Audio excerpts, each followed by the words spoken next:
What's up, mga bibay? What's up? Okay. Maayong hapon.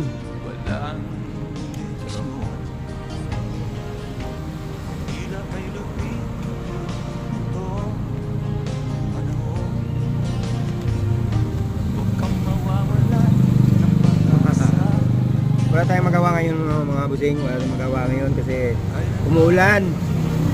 Umuulan na naman. Umaaraw, umuulan.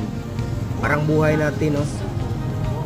Minsan may mga problema, minsan wala. Yun, umaaraw, umuulan.